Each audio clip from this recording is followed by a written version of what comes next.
Assalamualaikum warahmatullahi wabarakatuh. Perkenalkan, nama saya Farhaniza Fazekia dengan NIM akhir 170 dan rekan saya Naimah Uliza Fadila dengan NIM akhir 034. Jadi pada kesempatan kali ini kami akan menjelaskan tentang metode pembuktian dalam matematika.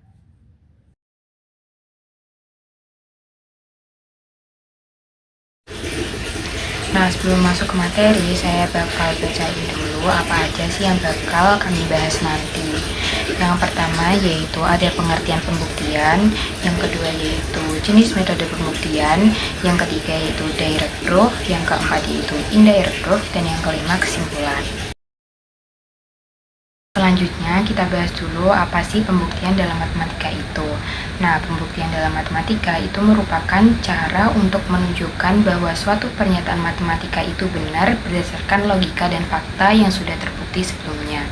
Nah, tujuannya itu yang pertama untuk memastikan kebenaran suatu pernyataan, dan yang kedua menunjukkan hubungan logis antar konsep, dan yang ketiga membangun dasar teori yang kuat.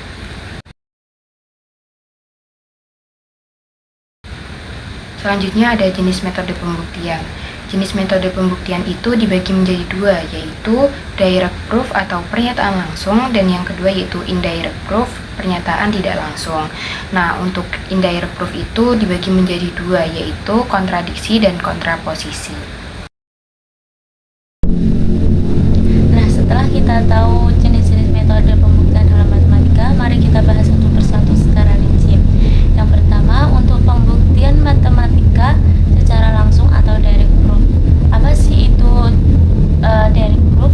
Direct proof atau pembuktian secara langsung adalah metode matematika yang digunakan untuk menunjukkan bahwa suatu pernyataan benar melalui langkah-langkah logis yang berurutan tanpa menggunakan kontradiksi atau negasi.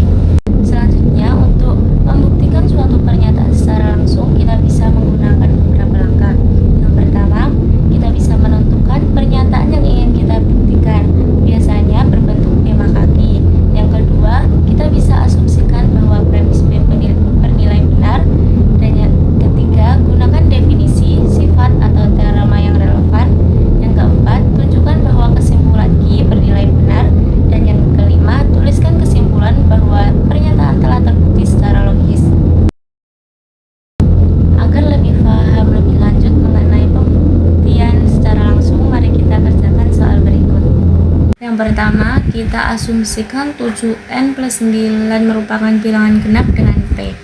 Jadi P sama dengan 7N plus 9 itu bilangan genap. Selanjutnya kita juga asumsikan N adalah bilangan ganjil dengan Q.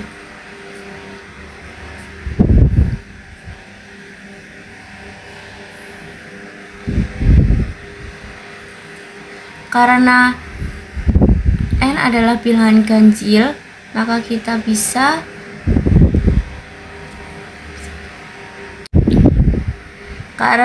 N adalah bilangan ganjil, jadi N itu nilainya 2K plus 1. Selanjutnya kita cari P ini benar tidak bilangan genap. Kita bisa pakai 7N plus 9. Karena N kita bisa pakai dengan ini 2K plus 1 7 dikali 2K adalah 14K.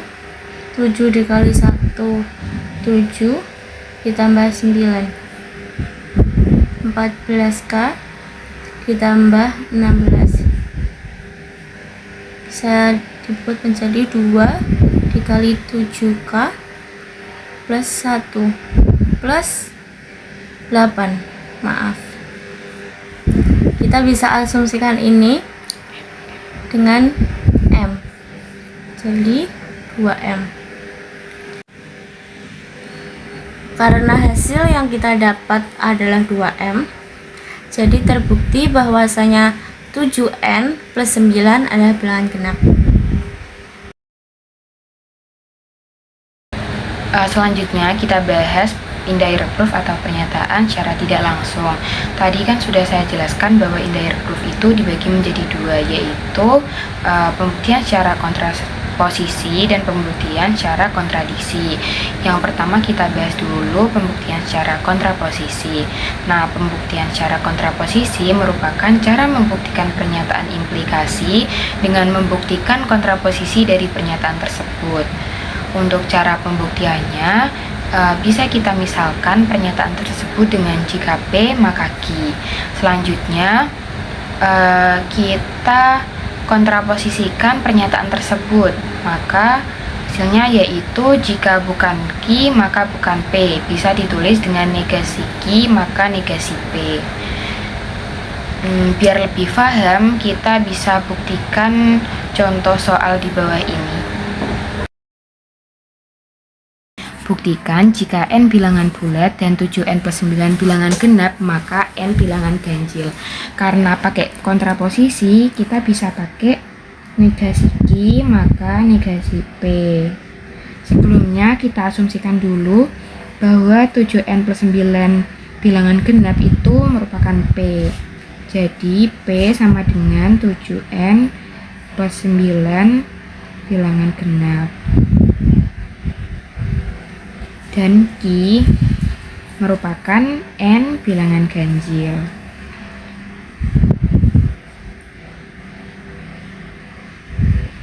Selanjutnya kita asumsikan bahwa negasi Q itu benar. Karena di sini Q itu merupakan bilangan ganjil, maka negasi Q itu sama dengan N bilangan genap.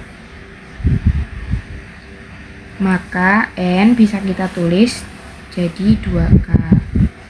Selanjutnya kita buktikan negasi P. Karena karena P itu 7N plus 9 bilangan genap, kita harus membuktikan bahwa 7N plus 9 itu merupakan bilangan ganjil. Nah, tadi kan N sudah diketahui bahwa N itu sama dengan 2K, maka kita bisa masukkan N itu ke persamaan 7N plus 9.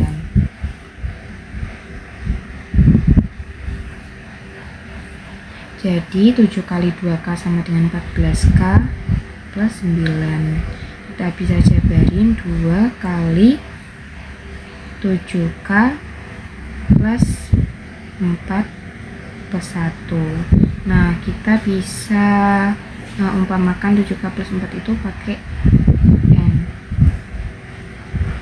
2M plus 1 itu merupakan bilangan ganjil.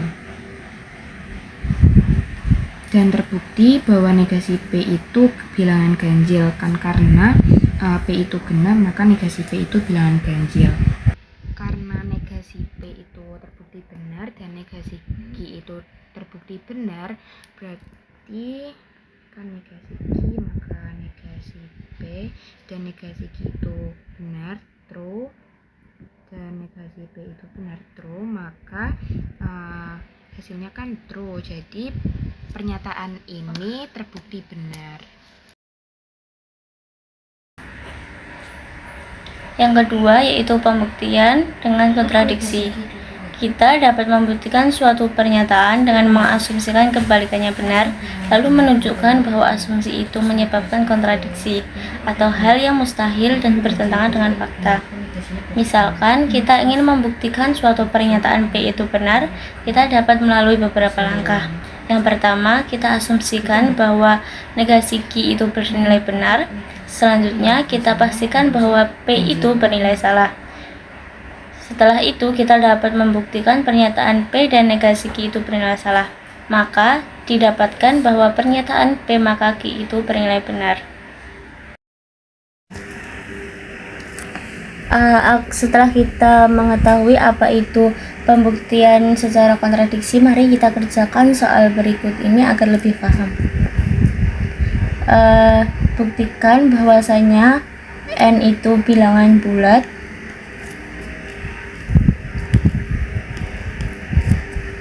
dan 7N plus 9 bilangan genap maka N adalah bilangan ganjil.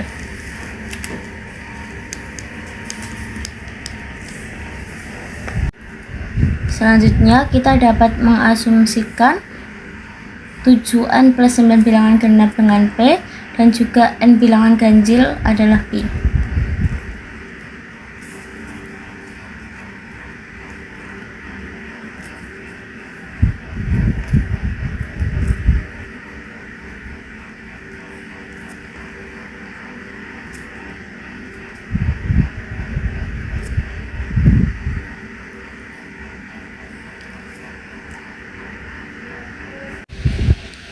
Karena kita memakai aturan kontradiksi, kita dapat menegasikan P maka Q dengan hasil P maka Q. Hasilnya adalah P konjungsi negasi Q. Selanjutnya kita dapat mengasumsikan bahwa negasi Q itu benar. Karena Q ini bilangan ganjil, kita bisa dapat bahwa negasi Q itu adalah N bilangan genap. Kita selanjutnya cari nilai P. 7 9 7 N nya, karena N tadi kita asumsikan sebagai bilangan genap, kita dapat memasukkan dengan 2K plus 9. 7 kali 2K 14K tambah 9 sama dengan 2 dikali 7K ditambah 4 tambah 1. Kita misalkan ini sebagai M, didapatkan 2M plus 1. Berarti 2M plus 1 ini ganjil, bilangan ganjil. Maka kita dapat menyimpulkan P konjungsi negasi Q adalah P itu salah. Kenapa bisa salah? Karena P yang seharusnya itu bernilai genap, tetapi setelah kita buktikan P-nya bernilai ganjil. Dan juga negasi Q bernilai benar. Karena awalnya Q bernilai bilangan ganjil, setelah kita negasikan bernilai genap. Salah konjungsi benar, maka hasilnya tetap salah. Karena P dan negasi Q bernilai salah, maka kita mendapat P maka Q bernilai benar. Mengapa bernilai benar? Karena P maka Q itu merupakan negasi dari P konjungsi negasi Q. Sehingga dapat disimpulkan bahwa pernyataan ini bernilai benar. Nah, dari penjelasan yang telah kita sampaikan tadi, bisa kita simpulkan bahwa direct proof itu tidak ada kontradiksi dan semua langkah itu mengikuti logika langsung dari awal sampai akhir, dan biasanya itu berbentuk jika P maka Q. Sedangkan indirect proof itu biasanya menggunakan logika kontradiksi atau kontraposisi dan juga cocok untuk pernyataan yang sulit dibuktikan secara langsung. Terima kasih telah menonton video kami. Jangan lupa like and subscribe.